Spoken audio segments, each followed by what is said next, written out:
Eh bien, bonsoir messieurs, Parasha Vayetse. À Parasha Vayetse, Yaakov il sort, Vayetse, Yaakov il Beersheva, Yechvana, Vayetse, Yaakov, il est sorti, Yaakov, de la ville de Beersheva. Il est sorti, il fuit Esav qui veut le tuer, d'accord, avec l'histoire du roi d'Énès, et il va aller vers Haran. Alors, première chose, Vaïvga, Bamakom, il est arrivé à l'endroit, Vayalen Sham, il a dormi là-bas. Donc, il est en chemin, il va à un endroit, il dort là-bas, qui va à Shemesh, le soleil s'était couché, il y a beaucoup de choses à dire, mais on va pas s'arrêter surtout. Maïkar, mais avenait à Makom. Il a pris des pierres de l'endroit. Il a pris des pierres de l'endroit, et ça veut dire il s'est protégé. Rachid nous dit il s'est protégé des bêtes sauvages. Donc, il a pris des pierres, il a fait un espèce de petit muret. Maintenant, il n'a pas pu faire quelque chose de 3 mètres. D'accord? Donc, il a fait un petit muret de 50 centimètres. Alors, les commentateurs s'étonnent et disent, mais c'est étonnant. Il fait un muret de 50 centimètres, mais une bête sauvage, il y avait des bêtes sauvages, elles sautent aisément elles sautent aisément ce genre d'obstacle. Ouais. D'accord? Donc, comment se fait-il qu'il s'est contenté de quelques pierres? Ça, c'est la première chose. Deuxième chose. Donc, il va partir, il va aller à Haran, et donc, à Haran, il va tomber sur la vanne, il va tomber sur la vanne, et il va négocier pour obtenir sa fille Rachel. Il va travailler 7 ans pour Rachel. Et finalement, chacun sait que Lavan, c'était un rusé, malin, et il a mis sous le dé nuptial Léa, la grande sœur. Il a trompé Yaakov. Très bien. Maintenant, qu'est-ce que Yaakov, il savait très très bien que Lavan ne se laisserait pas, ne laisserait pas sa fille. Et c'est pour ça qu'il lui a dit au départ, je veux ta fille, Rachel. Alors, il lui a dit ta fille, il lui a dit Rachel. Bon, il lui parle, il dit, je veux Rachel. Donc évidemment, c'est sa fille Rachel. Mais il ne s'est pas content de ça. Il a dit, ta fille, au cas où tu me donnes une Rachel du marché. Ouais, donne-lui Rachel et Rachel Bouzablo. D'accord? Euh, et donc ta fille. Puis après, il s'est dit, bah, il veut dire celle-là, bah, c'est celle-là qui s'appelle Rachel. Il change les noms et puis c'est fini. Et donc il a dit Ktana, la petite. Donc ta fille Rachel Ktana, Rachel la petite. Donc ça y est, il a 2 filles. C'est terminé, c'est bloqué. Malgré ça, lui, il a dit oui, oui, oui, bien sûr, vous en faites pas, monsieur Jacob, et pourtant,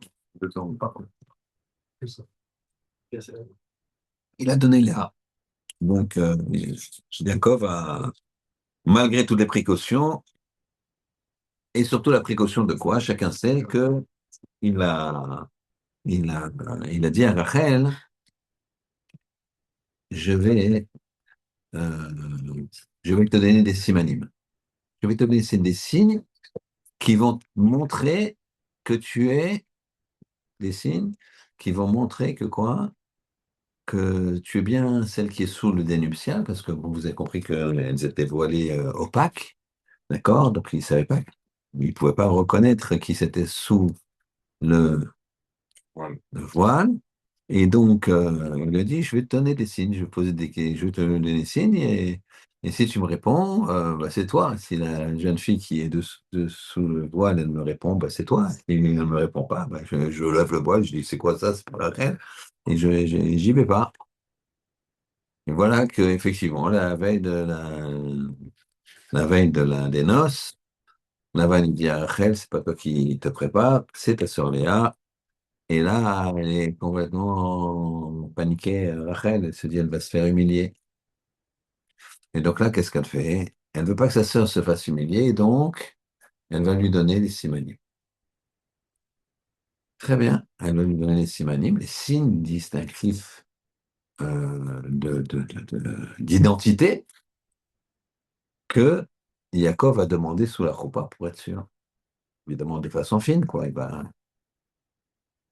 Les signes en question, c'était les paroles de Torah sur ce qu'une femme, elle doit préparer pour le mariage, Nida, la pureté familiale, Shabbat, Adlakat Nerot, Shabbat, et, et Kashrut, d'accord, ce qu'on appelle le Héné, Hanna, d'accord, Adlakat Nerot, Nida, et,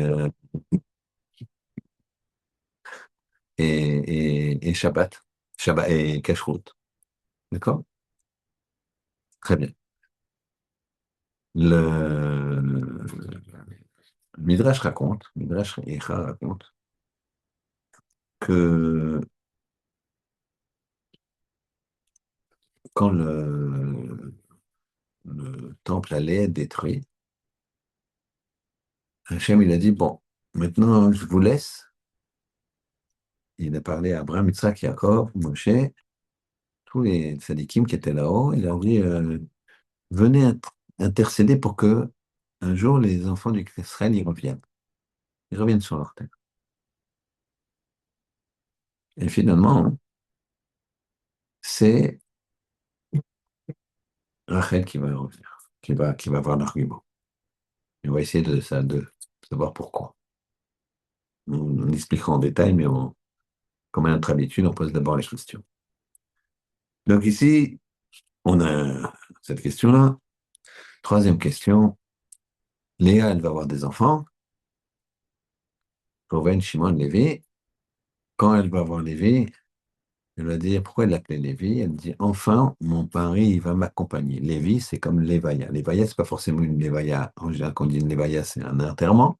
Mais c'est pas forcément triste. Ça peut être, tu accompagnes quelqu'un à une choupa. C'est aussi une Lévaïa. D'accord? On compare souvent les deux choses. D'accord? Alors, il y en a qui disent, ouais, c'est normal, c'est une épouse une Marocaine, c'est normal. Je sais pas ce qu'il va faire à la maison, mais bon, on va voir. Euh,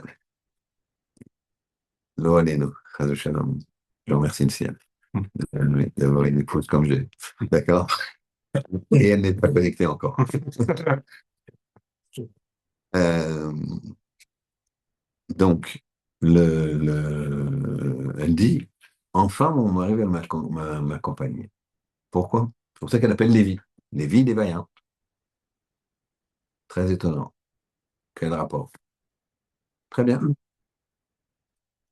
Troisième question, pareil. Elle a un quatrième enfant, elle l'appelle Yehuda. Yehuda, ça veut dire merci, modé. La première chose qu'on dit le matin, modé Ani, Yehuda. Et pourquoi? Quand les autres enfants, tu dis pas, t'as un enfant, tu dis pas merci.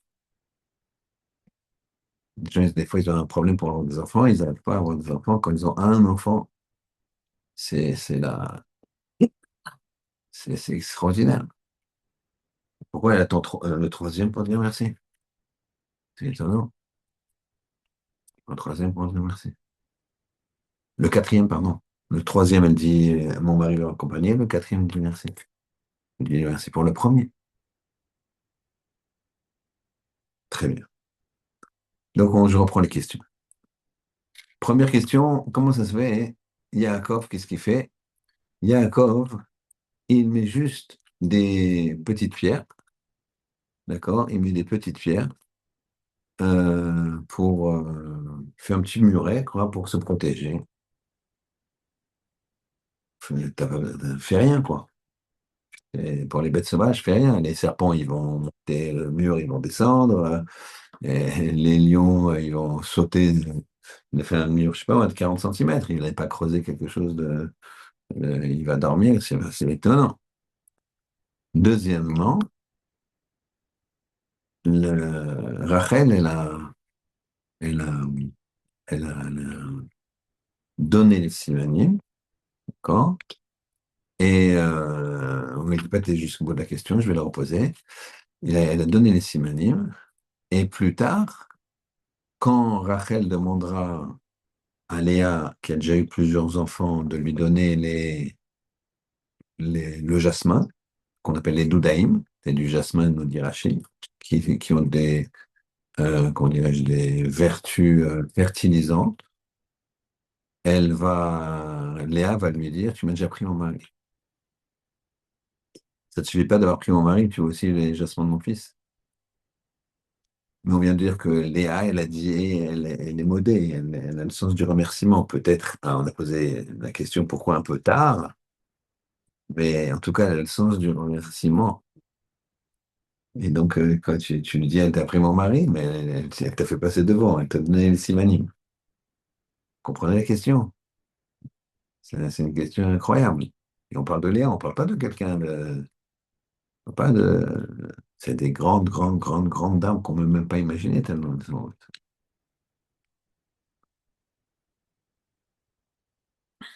Très bien. Pourquoi Lévi? Et la troisième, il l'appelait Lévi. Et donc, on a maintenant toutes nos questions. Alors, on va commencer par parler de Rachel. J'ai commencé à vous raconter le Midrash Echa. Midrash Echa, on dit la chose suivante. Donc, Akash Baruch Hu, Echa, c'est les lamentations.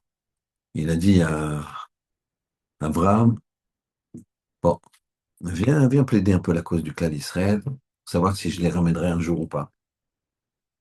Abraham il dit, Hachem, mais écoute, regarde, moi, j'ai j'ai été cruel contre ma nature. À 100 ans, tu m'as donné un enfant, et 37 ans plus tard, tu me demandes de le tuer. Et tu sais que ma nature, elle est quoi? La nature, c'est la bonté. Alors, tu peux, tu vois l'effort que j'ai fait. Hachem dit, d'accord, c'est vrai, mais et c'est extraordinaire parce qu'Abraham, avec la Kedat Yitzhak, qu'est-ce qu'il a fait? Il a été contre sa nature. Il est cool au chesed. Toute sa vie, il a travaillé le chesed, l'amour de l'autre, donner, donner, donner. Et là, tu es, wow. C'est ta volonté, j'y vais. Tu te rends compte, Hachem, ce que j'ai fait? Hachem dit, bon, mais euh, ça fait pas basculer. Toi, Yitzhak, c'est ça qui est bien, il dit, ben, moi, c'est la même chose. Moi, je suis digne. Je suis pas chesed. Je suis digne. Il faut faire les choses comme il faut. Ou tue pas. Un père tue pas un fils. Je ne devrais pas me laisser tuer. Je vais dire, papa, c'est ton problème avec le bon Dieu. Moi, non, je fais chesed. Et vas-y, Hachem, vas-y, papa, et me loupe pas. Serre bien. J'ai peur d'avoir un mauvais réflexe. C'est un instinct de survie de bouger et que le corban, si ça bouge, la shrita, elle est pas bonne. Donc, serre bien le coup. Hachem, moi, je suis digne et je vais basculer chesed, je m'offre ma vie. Ouais, je- Bon, je ne retiens pas l'argument. Jacob, Jacob, il dit, mais j'étais chez Laval. Moi, je suis émette. La vérité, mais et avec lui, j'ai fait la vérité, mais j'étais obligé de jouer de. Apparemment, donc ma mida de vérité, j'ai dû la tordre, pas en mentant, ne pas mentir, de shalom, mais j'ai dû présenter quelque chose, aller jusqu'au bout du système. C'est vrai, les trois, c'est vrai, les trois, c'est fabuleux. Mais que je crois, et les autres, ils viennent. Et à chaque fois, je me dis, oui, mais. Et Rachel, elle vient. Dis-moi, j'ai laissé ma soeur. laissé ma soeur. Et j'ai laissé ma soeur. Bon, c'est lui m'aimait, il voulait moi. Et j'ai laissé ma soeur jusqu'au bout, parce que je l'ai laissé manière.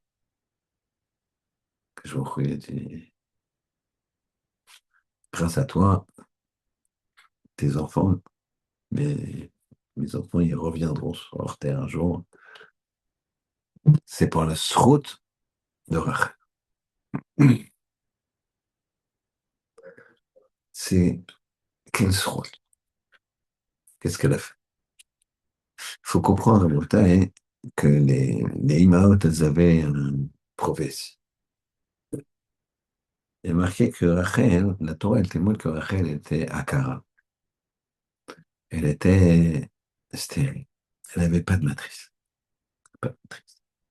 C'est-à-dire, c'est pas qu'il y avait un problème quelque part. Il n'y a pas de matrice. Pas de possibilité. Pas. Donc,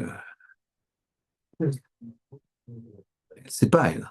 Pas- mais il n'y a pas. La Torah, lui, à ce moment-là, il n'y a pas de matrice. Qu'est-ce qu'elle fait, elle? Elle va donner les simani.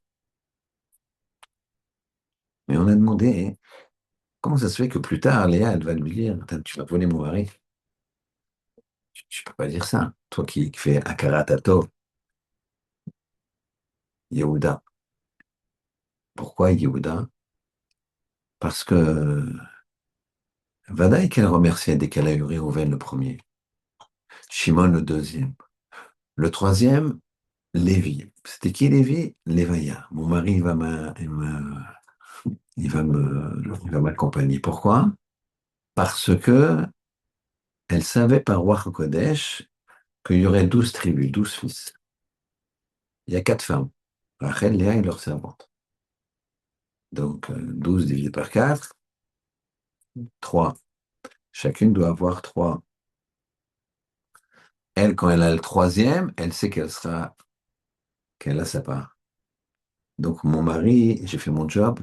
Donc mon mari, dès qu'elle a eu Lévi, le troisième, pourquoi elle l'appelait Lévi? Parce qu'il va m'accompagner. Et là, elle était heureuse. Et quand elle est heureuse, il y a le Shalom Bayit. Quand il y a le Shalom Bayit, il y a la Shrina. Quand il y a la Shrina, il y a la Torah. Quand il y a la Torah, il n'y a pas Avodazara. Pour ça qu'en Égypte, il y a une seule tribu qui n'a pas fait Avodazara, n'a pas fait de l'idolâtrie, tribu de Léwi. Pourquoi? Parce que ils avaient le parfum de la Shrina. La Shrina, le parfum de la Shrina, et la Torah, c'est pareil. Donc ils avaient ce parfum, le shalom. Dans une maison, quand il y a le shalom, entre l'homme et la femme, il y a la Shrina. Quand il y a Shrina, les enfants, ils sont portés ils aiment cette odeur de Shrina. Et donc, ils vont étudier la Torah. Tu vois, des familles non religieuses comme ça, regarde, et tout d'un coup, les enfants, ils vont comme ça. Et la Shrina. Shrina, elle vient, même si c'est des familles pas religieuses, les pauvres, ils ne savaient pas. Ils ne savaient pas, ils ont pas été éduqués comme ça. Puis, après, Shrina, elle vient. Quand il y a le shalom, il y a la Shrina. Donc, elle dit Lévi. Yehuda, il y a un quatrième. Là, elle a plus que sa part. Là, elle a plus que sa part, parce que c'est sûr que. Et donc là, elle remercie au carré. Mais ils disent que bien sûr qu'elle a remercié dès le départ. Mais le Yehuda, c'était un remerciement. Donc en fait, ça nous montre elle avait le sens du remerciement incroyable. C'est-à-dire que le quatrième, elle a encore remercié encore plus. C'est pour ça qu'elle dit Yehuda. Vous comprenez? Elle a énormément remercié dès le premier. C'est Nimot. Mais le quatrième, elle a senti qu'il fallait remercier encore plus. Alors, comment elle peut dire à Rachel, tu m'as volé mon mari? Ça ne te suffit pas de prendre mon mari. Tu veux en plus les jasmins, les doudaïm de mon fils.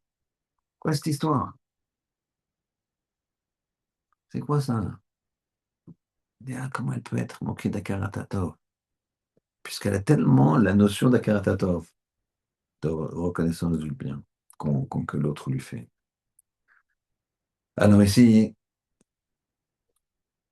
il y a un grand principe qui va nous permettre de comprendre un grand principe qui va nous permettre de comprendre pourquoi Rachel, elle a été exaucée. Que c'est Rachel qui va faire revenir les enfants sur la terre.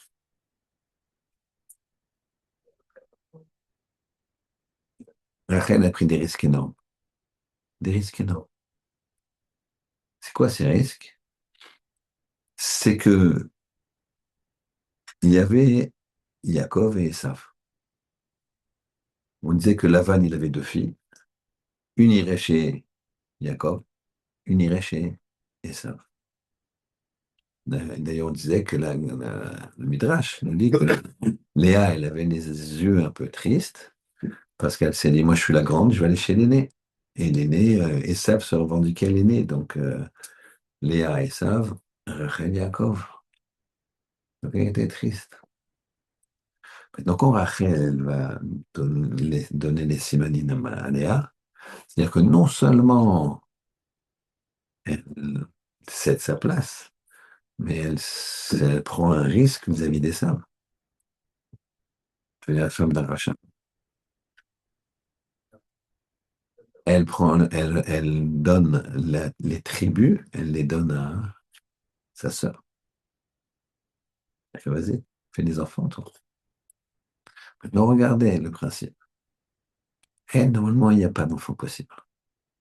Mais elle est vatrane. Vatrane, ça veut dire qu'elle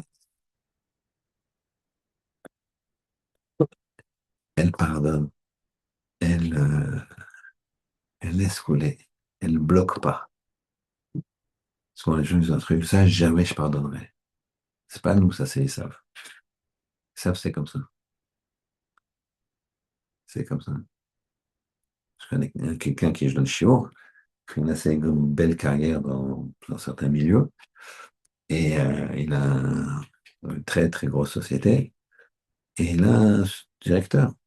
Et ce directeur, il a fait quelques remarques. Il n'était pas dans le sens du prosélytisme, enfin du prosémite, quoi. Mm. D'accord? Plutôt dans le sens contraire. Donc lui, il a porté plainte, mais quelqu'un qui est très puissant. Ça se passe quand même assez dans la hiérarchie assez haute. Et mais rien n'a été retenu contre lui. Il l'a pris à part, il a chuchoté à l'oreille, il lui dit, j'oublierai jamais ce que tu m'as fait. Maintenant, il a jamais de prime, jamais de truc, ça fait, je crois, 7 8 ans. Jamais. C'est-à-dire 7 8 ans, et c'est le même. Et ça, le même, en réunion, il est le meilleur que tout le monde, et il félicite tout le monde, et il lui regarde, il est, comme d'habitude, hein, mauvaise foi totale, ça n'a pas bougé. Nous, c'est le contraire, on doit être vatrin. Quelqu'un qui t'a fait quelque chose de mal, sois vatrin. Ce qu'il y a dans le business, pourquoi un truc, il m'a négocié, puis finalement, un truc, il s'est servi de mon devis pour faire baisser l'autre, alors que c'était, et puis finalement, ce que tu veux, il n'est pas fourni, le truc, tout le monde vient au bout d'un an, c'est gentil un an, lui a dit, non, regarde la petite étoile là-bas, c'est 6 mois, d'accord? Je sais pas ce que tu veux. Ah, non, non, mais ça, je ne parlerai jamais, là. Alors, non, pardon, pardon, c'est pas grave. Pardon, c'est pas grave. Non, mais il m'a volé, tu comprends qu'il m'a volé. Oui, je lâche. Effectivement, ça s'appelle du vol. Et alors, qu'est-ce que tu veux? Tu peux pas prouver, machin, tu le retrouveras plus, il est parti en Chine, qu'est-ce qu'il y a, tu veux quoi? Ah bah, ça te fait quoi? Pardonne-lui, pardonne-lui, efface de son cœur, enlève le truc, prie de plus de rancœur. Qu'il ait la bracha. S'il a dit, je me tire les cheveux, comment j'ai fait une bêtise de signer ce contrat, je suis malade, mais je ne comprends pas, moi qui suis. Ben, tu comprends bien que toi qui es un homme d'affaires aguerri, si tu as fait une bêtise comme ça, c'est que le bon Dieu il voulait que cet argent, il aille là où il va. C'est un manque de mémoire. Donc sois patron, c'est pas lui, c'est Hachem, et Hachem lui il veut que ton bien. Donc ça veut dire quoi? Le problème il est chez toi. Ou peut-être ça t'évite une chose de pierre. Après tu vois peut-être qu'à 120 ans. Je te dirais, tu sais, quand tu étais là-bas, dans ce rendez-vous en voiture, tu t'es pas rendu compte, mais il y a un camion qui a brûlé le feu. Et tu t'es pas rendu compte parce que tu as cherché quelque chose, donc tu as appuyé sur le frein et le camion est passé. Tu n'as même pas vu et tu as fait ça. Mais là-haut, on a dit, il devait payer normalement. Donc là, il va signer n'importe quoi, il va se faire avoir. Donc remercie-le. Je vous assure que c'est comme ça. Et s'il arrive un truc comme ça, c'est comme ça. Ça marche. Facile à dire quand on est là, tranquille, tous ensemble. Mais c'est comme ça. Elle était vatrane, Rachel. Et donc elle se dit, c'est pas grave. Je peux pas laisser ma sœur se faire humilier. Je laisse ma place. Je laisse ma place. Vas-y. Alors maintenant, Léa, qu'est-ce que tu fais, Léa? Tu m'as pris mon mari. Qu'est-ce qui se passe ici? Tu m'as pris mon mari. Écoutez bien ce chidouche incroyable. Incroyable. La grandeur de Rachel.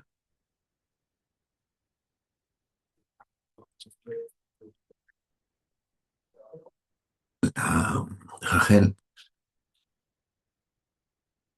elle a dit à Léa, la veille des noces, avec le donner les Simani, elle a fait quelque chose de grandiose. Vous savez que quand vous faites quelque chose, un grand service à quelqu'un, alors Akash Baruch Hu, il fait que cette personne, elle a de la reconnaissance. Mais si elle ne travaille pas sa reconnaissance comme l'a travaillé Léa, apparemment, elle a eu un problème, là, Léa, mais on va l'expliquer. Et vous allez comprendre. Eh bien, après, ça va devenir un peu lourd pour lui. Vous remarquerez que des fois, vous avez, je sais pas, un monsieur qui a déjà un petit peu, qui a déjà quelques années d'expérience, il va prendre quelqu'un dans la rue, un gosse qui est paumé, les copains avec le père, il va dire, écoute, tu peux pas prendre mon fils, mais c'est un moitié délinquant, ton fils, qu'est-ce que je fasse? Non, mais forme-le, t'as des magasins, t'as des trucs. Ok, on y va, il le prend, il investit du temps, et puis finalement il se calme un peu, et puis après il est doué, il est malin, et il lui donne un directeur d'un magasin et d'un deuxième, et puis un jour les affaires elles baissent, il est un peu plus âgé, le patron, et il n'a pas la niaque comme ça, et les produits c'est moins bien les choisir, et puis il voit que son bras droit maintenant, qui était ce jeune homme-là, qui est maintenant un adulte, il est absent, il est très. Finalement, la boîte, elle coule. Et il apprend que ce monsieur-là, ex jeune homme délinquant qu'il a formé, il a traqué, c'était parallèlement une boîte concurrente qui l'a coulé. Vous avez 20 affaires autour. Regardez autour de vous, ou des copains, de copains, ils vont raconter des histoires comme ça. C'est un classique. Comment ça se fait? Tu parles de la carte à tort? Ben parce que c'est pesant. Si tu travailles pas ta carte à tort, tu dis, bon, tu vas me regarder longtemps comme ça que tu m'as tout fait, que tu m'as sauvé la vie. Ça y est, tu m'as sauvé la vie. Moi, je t'ai dit merci. Oh, moi aussi, j'ai bossé pour pas grand-chose, hein. Et puis, j'en ai fait des nuits, hein. Et puis, c'est moi qui le magasin là-bas, si je l'ai pas ouvert. Et puis, si tu travailles pas, mais pourquoi Hachem, il a fait que ça? Pour t'obliger à travailler, toi, quand tu reçois du bien. Et pour que celui qui te fasse du bien, il se dise, déjà, il m'envoie pas une claque, je suis content. Mais je lui ferai quand même du bien. Moi, mon rôle, c'est de faire du bien à l'autre. À l'autre, il me rend pas du bien, c'est pas grave. Moi, j'ai fait mon job. À l'autre de faire le sien. Ah, il ne le fait pas, c'est pas un problème. Une fois, Rabbi Israël Salanter, il a sauvé la vie de quelqu'un. Et cette personne, elle est venue me dire, ah, qu'est-ce que je peux faire pour vous? Je vous en supplie, dites-moi n'importe quoi, de l'argent, de tout ce que vous voulez. Il a dit, non, ça, ah, non, franchement, j'ai fait pour. Et il insistait, il insistait. Alors, Rabbi Israël Salanter, il s'est baissé, il a pris des cailloux, des petits cailloux, il a dit, tiens, tu veux me faire un cadeau? Il a dit, tiens, prends ça. Prends ça. Prends qu'est-ce que je fais avec ça, là? Il est dans la poche. Pas vraiment, il est dans la poche. C'est tout. Non. Chaque fois que tu viens voir, tu les prends dans la poche avec toi. Ça va? Donc, ne viens pas me voir Shabbat, t'as pas le droit de porter, mais sinon. Il dit, d'accord, mais pourquoi? Il dit, parce que je t'ai rendu un tel service qu'un jour, tu voudras me jeter des pierres. Alors, autant que ce soit des petits cailloux, quoi, que ce soit pas un rocher. Comme ça me fera moins mal. Vous allez faire comprendre que mais Hachem, il a voulu ça pour qu'il se travaille. Ça n'empêche que tu dois donner le... Voilà que Rachel, qu'est-ce qu'elle fait? Elle se dit, mais si je fais ce cadeau à ma sœur, de lui donner les Simanim, t'imagines? Toute sa vie, tous ses enfants, tout, c'est moi. C'est un... Ça va être insupportable pour elle. Imagine la finesse de la chose. Pour elle, ça va être insupportable que j'ai été capable de lui donner ça. Donc elle réfléchit, elle se dit, j'ai une idée.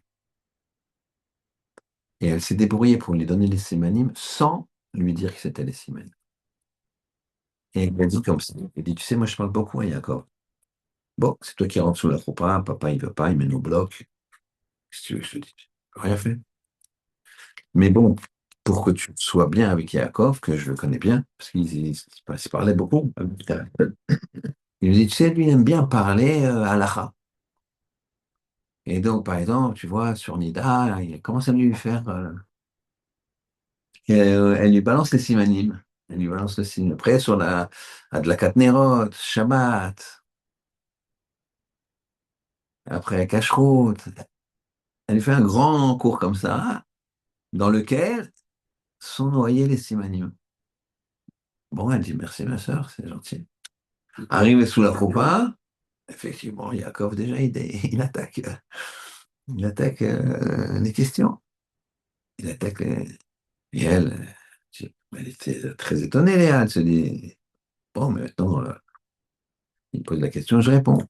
Paf, elle répond bien. Deuxième question, paf, elle répond bien. Troisième question, paf, elle répond bien. Mais elle ne sait pas que c'était un test. C'est-à-dire que Rachel a donné les simanim à Léa sans que Léa sache que Rachel lui a sauvé la vie. Donc Rachel, non seulement elle sacrifie sa descendance, elle sacrifie tout, mais personne ne le sait. C'est pour ça que Léa, elle arrive et lui dit, mais tu veux me prendre, tu veux encore me prendre mes... Léa, elle ne sait pas que Rachel lui a donné les simanim. Et là, Léa, normalement, ce qu'elle doit lui dire à ce moment-là, t'as fait un gros cadeau à un copain, tu lui as fait la surprise, t'as jamais rien dit, t'aurais pu venir à mon anniversaire, hein, vraiment. Je te retiens, t'as pas compris. Moi, j'étais bloqué parce que la douane, je sais pas quoi, était fermée. Mais c'est moi j'ai passé 3 jours à organiser tout. Le cadeau, là, c'est moi, c'est machin. Tu le massacres, le gars. Tu dis, ah non, excuse-moi, la prochaine fois, c'est trop sympa. D'accord? Ben non, elle lui dit même pas ça. Quand elle lui dit, mais tu m'as pris mon mari, t'exagères. Et tu veux encore les Doudaïm? C'était, comme je crois que j'ai un tel pouvoir de Vatranout, de laisser passer. Elle était à Cara. Elle ne devait pas avoir d'enfant, impossible d'avoir des enfants. Si ce n'est un miracle, quoi, que le bon Dieu, eh ben, il est venu pour lui. Donc regardez, si elle n'avait pas été Vatran, si elle n'avait pas fait preuve de, de se mettre de côté à 100%, ben, elle n'aurait pas eu d'enfant. Elle n'aurait pas eu de tribu. C'est ça qui fait que les gens, souvent, quand ils disent, je dis, allez, laisse. Il te donne encore tel argent. Ah, c'est pas qu'il paraît, tu vois pas qu'il est mal, qu'il cherche un boulot, que ceci, que cela. Laisse. Mais c'est toujours celui qui laisse, il est gagnant. L'autre, il va dire, ouais, je l'ai eu. Je ne sais pas si tu l'as. En tout cas, c'est illégal. Pareil dans le Shalom Bayit, pareil. Quand tu dis excuse-moi, tu crois que t'es perdant? T'es gagnant. T'es gagnant. Quand dans la relation humaine, c'est l'autre qui t'a agressé quelque part. Maintenant, tu t'es pas laissé faire. Non, t'es aussi, finalement, bien que c'est l'autre qui s'est agressé, beaucoup plus, avec des termes beaucoup plus agressifs et que tu as dit, Si toi, tu prends ton téléphone, tu sais quoi, peut-être qu'il était un peu. Excuse-moi si je t'ai vexé tout à l'heure. T'es gagnant. De deux choses l'une. Ou la grande question, il se remet en cause. Ou il se remet pas en cause et toi, t'as fait ce que t'as à faire. Et souvent, il se remet en cause. Souvent, il se remet en cause. Quand t'es vatrane, quand tu laisses, quand tu pardonnes, tu te mets à pied, t'es gagnant. Rabbi Leshiv, il raconte l'histoire suivante. Donc, c'est un des rabbinim qui l'accompagnait à ce moment-là raconte l'histoire suivante. Il avait eu une opération. Il était âgé, il avait une opération, il était à l'hôpital. C'est, c'est, c'est un vendredi et, euh, et il doit sortir. Très bien. Le médecin, il tarde un peu, il reste 2 heures avant Shabbat. Et le médecin vient le voir pour l'autorisation de sortie. Donc c'est un homme important, hein.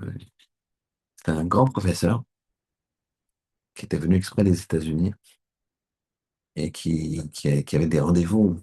Comme il savait qu'il allait venir exprès pour Rabbi Yeshiva, alors il avait pris plein de rendez-vous. Il ne pouvait pas avoir des nouveaux clients, c'était que des cas particuliers, tous les nouveaux patients.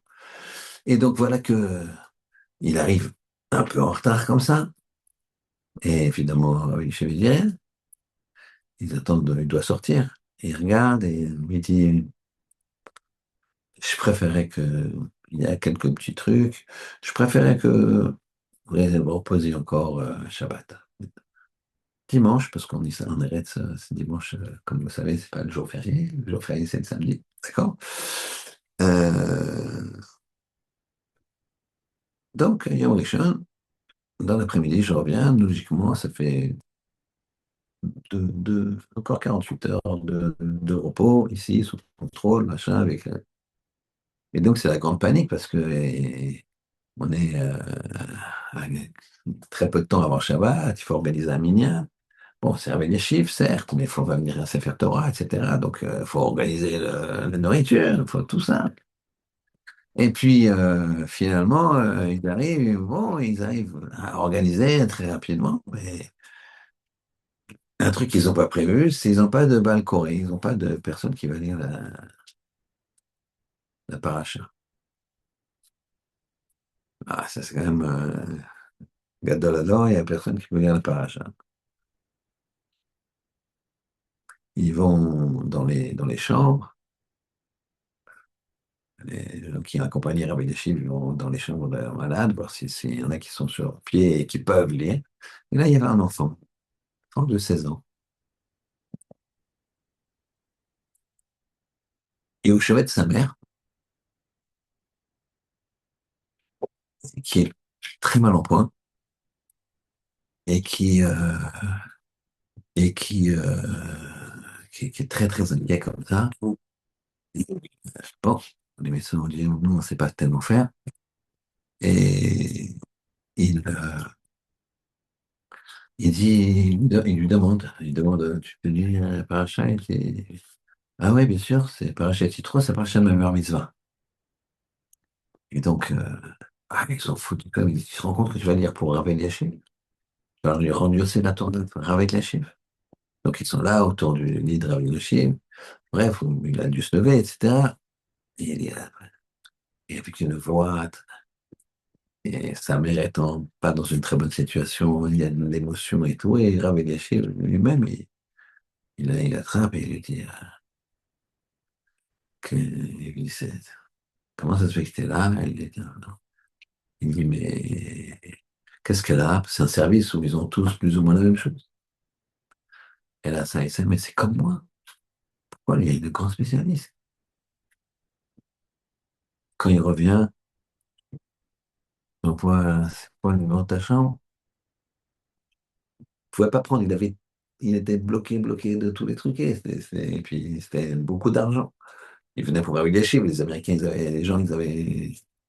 Et les chiffres, ils disaient au médecin, faites-moi un plaisir, allez là-bas. il va là-bas et grâce à ça, il a sauvé la femme.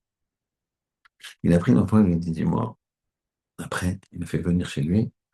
Il a dit, il y a quelque chose, tu as fait quelque chose dans ta vie pour que tu aies ce route de lire la paracha, pas pour moi, mais que tu sois venu, que j'ai pensé, que tu as vu et que finalement j'ai envoyé que ça a sauvé ta mère.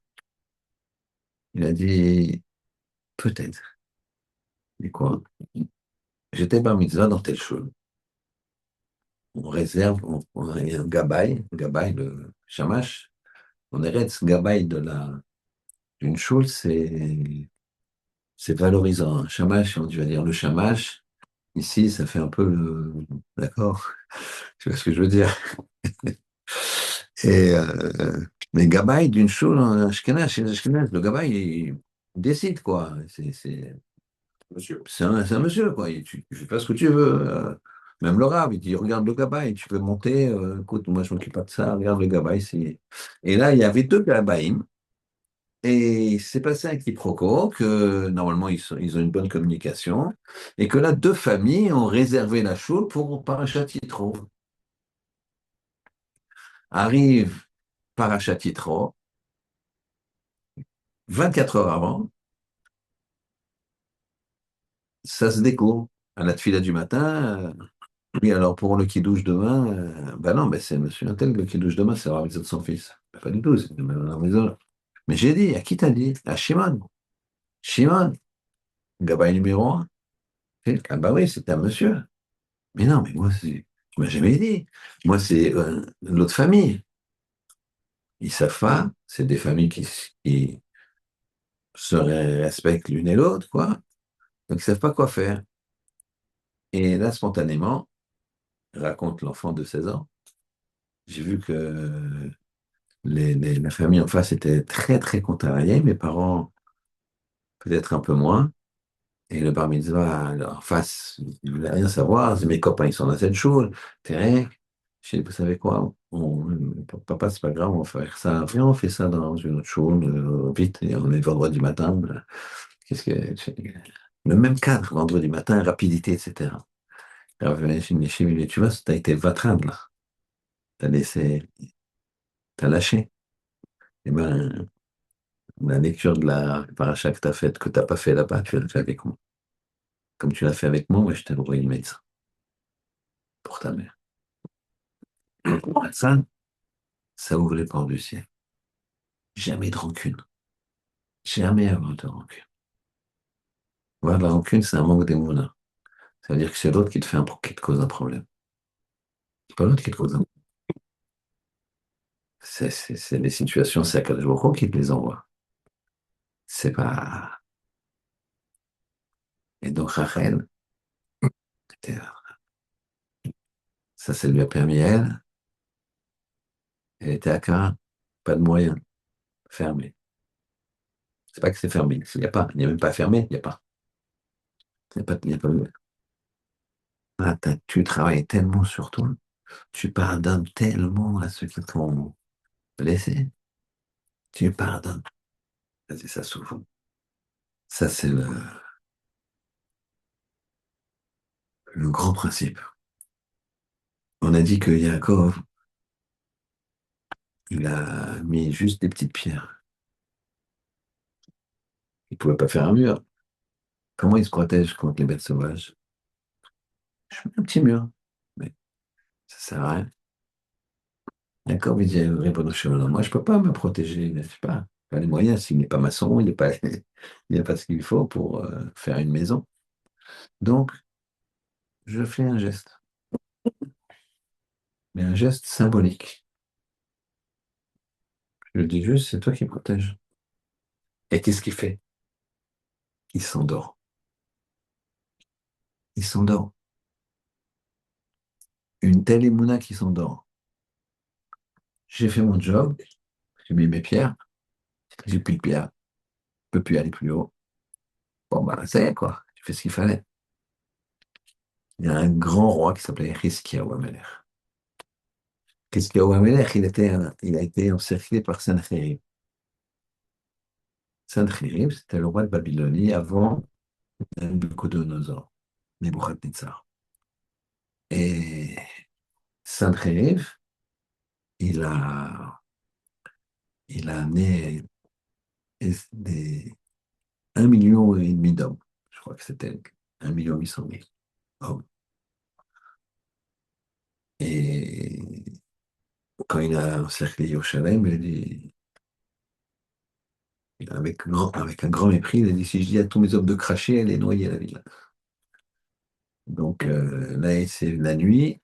Le matin, on se réveille tranquille, on rase tout et on rentre dans l'après-midi. Ça va pas faire long feu. Cheskia, où il voit, d'accord, noir de monde, voilà, les armées. Bon, il n'a pas peur. Il place ses hommes tout en place, chacun à sa place, ouais. Il étudie, puis à un moment, il dit, bon, maintenant il est tard, je vais me reposer un peu. Et il va et il prend sa couette, son coussin, là, comme on va tous faire tout à l'heure. On se dit, ah, c'est bon quand même. Et on va poser la tête. On va, Shabbat après-midi, se dépêcher parce que les Shabbats sont courts. On n'a même pas le temps de mettre le pyjama, les siestes de Shabbat en ce moment. Tellement c'est court.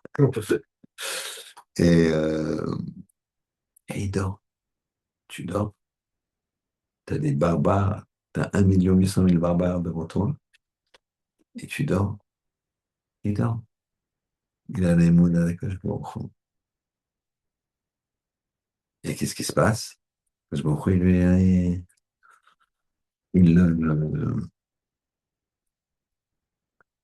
il fait un miracle. Il a deux chitotes. Il y a une, c'est un Covid ultra rapide et ultra mortel. Ils se réveillent le matin, ils sont tous morts. Dans tous les cas, c'est pareil. Et l'autre, c'est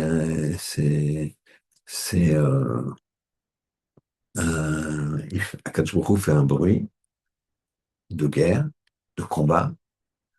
Et comme c'est des armées évidemment reconstituées de plusieurs pays, vous savez, quand les pays à l'époque où tu fais une conquête, ils deviennent prisonniers ou ils te servent. Et donc tu fais des bataillons de différents pays qui ne se comprennent pas forcément entre eux.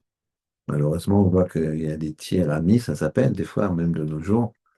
Malheureusement, on ne sait pas identifier si c'est un ennemi ou pas. Donc on tue des fois des gens de notre propre camp. Allez, nous. Et donc là, c'est ce qui se passe, mais de façon définitive, ils se tuent entre eux. Et là, c'est intéressant et c'est la boucle. Hiskiaou, il ne chante pas. S'il avait chanté à ce moment-là, et les maîtres nous disent que c'était Mashiach. C'était fini. L'histoire s'arrêtait là. C'était lui, Mashiach. Mais il n'a pas chanté, il n'a pas fait de shira. C'est quoi une shira? C'est reconnaître. Il a reconnu, bien sûr. Modé la chaîne. On va faire tous modèle. Mais à quel niveau? Léa, elle a fait modé quand elle a eu Yehuda, elle a fait un super un grand remerciement, de remerciement, de remerciement, de remerciement. Tu comprends? Il y a plusieurs façons de remercier. Il y a la façon de remercier Moden Mifanecha, comme Bezrat Hashem, on fera tous demain matin. Merci Hashem. Il y a la façon de remercier à chaque chose, à chaque bracha.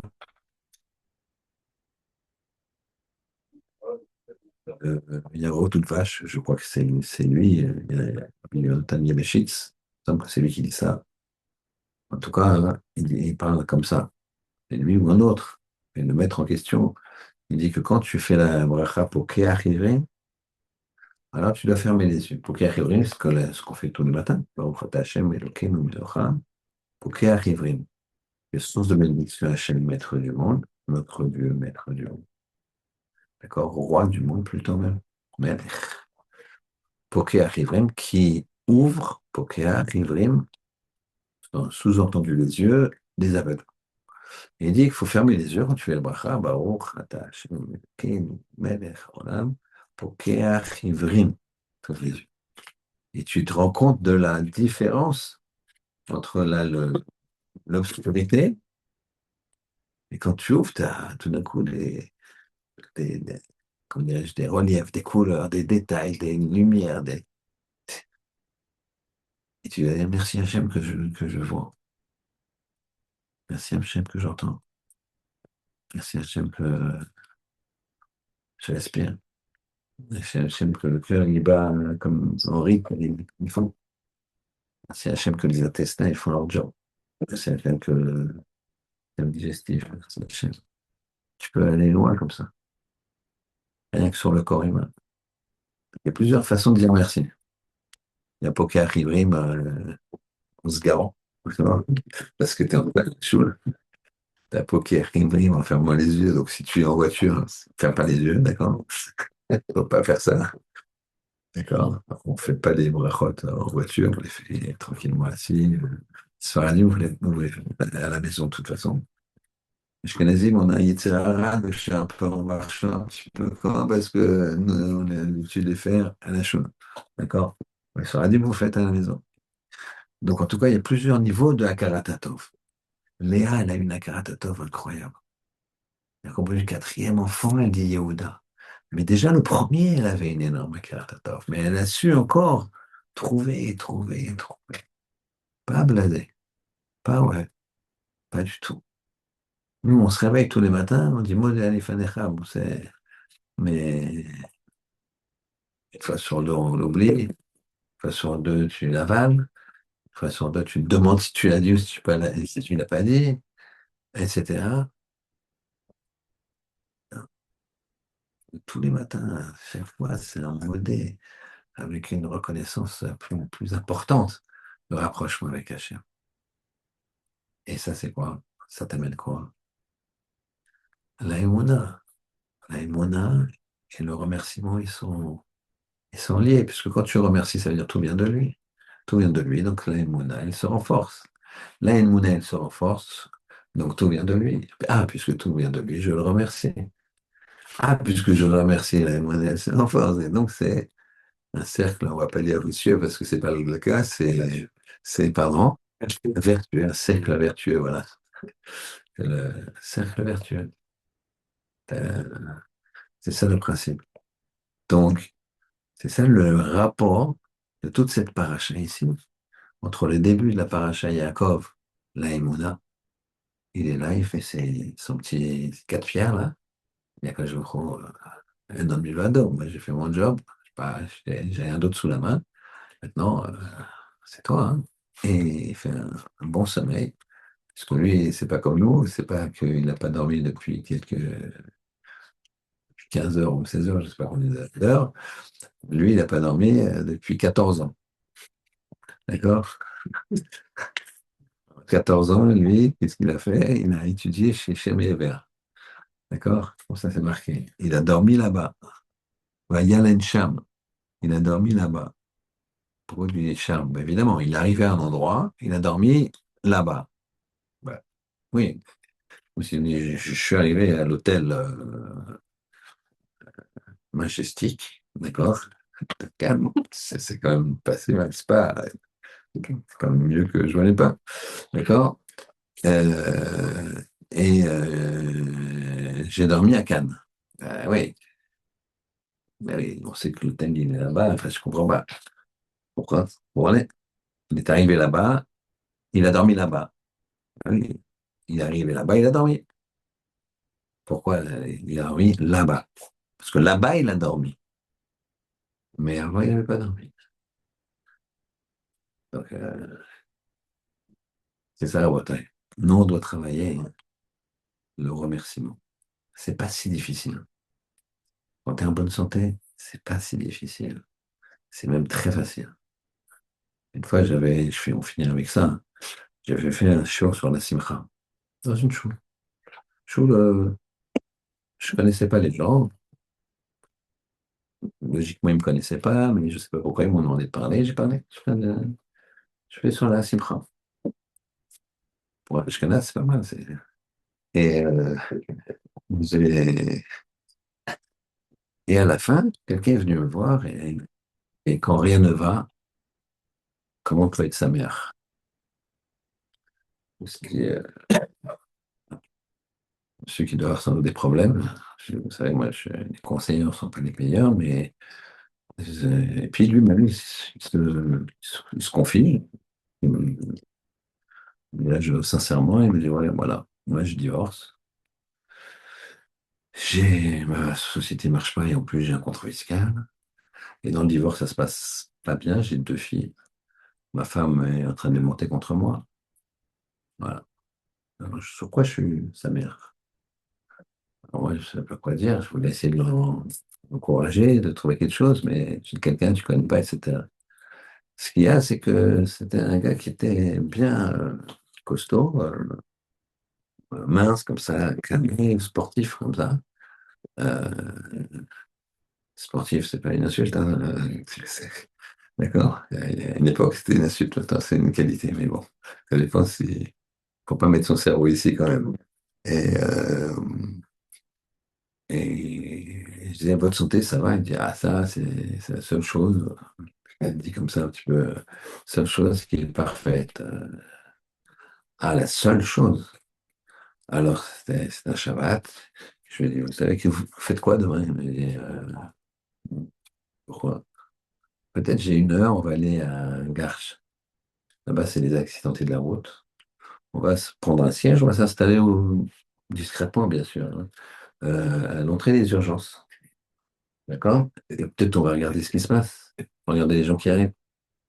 Je crois que ça va vous donner le moral. Enfin, d'un côté, oui, d'un côté, non, parce que je pense que. Et j'ai vu que ça l'a touché. Je l'ai revu presque un an plus tard, par hasard dans la rue. Complètement par hasard, il m'a dit, ah, je pensais à vous, etc. Vous savez que je, ça m'a très tourné dans la tête. J'ai eu des regards plus positifs. Et ben écoutez, ma boîte, elle remonte. Je me suis arrangé avec les impôts, machin, tout. Il voyait tout. Enfin, tout allait mieux quand même. Mais sa vision était. Donc, quant à la santé, c'est. Donc, faut travailler cet Akaratatov, faut travailler ce remerciement. Et Mizrat Hashem, faut être vatran, faut pardonner à ceux qui t'embêtent. On va redonner à ceux qui t'ont fait du mal, mais tu vois bien que c'est de la méchanceté, tu vois bien que c'est de la jalousie pure, tu vois bien que tu n'as rien fait, que vraiment c'est une agression injustifiée. Vraiment, c'est pas grave. Il est malheureux, c'est pas grave. Je le laisse passer. Quand tu es votre âme, quand tu laisses passer, quand tu es toujours gagnant. Alors qu'à chaque phase, qu'on puisse, à l'image un petit peu de nos pères et de nos mères, aller dans les chemins qui nous permettent de nous rapprocher d'Hachem. Shabbat Shalom.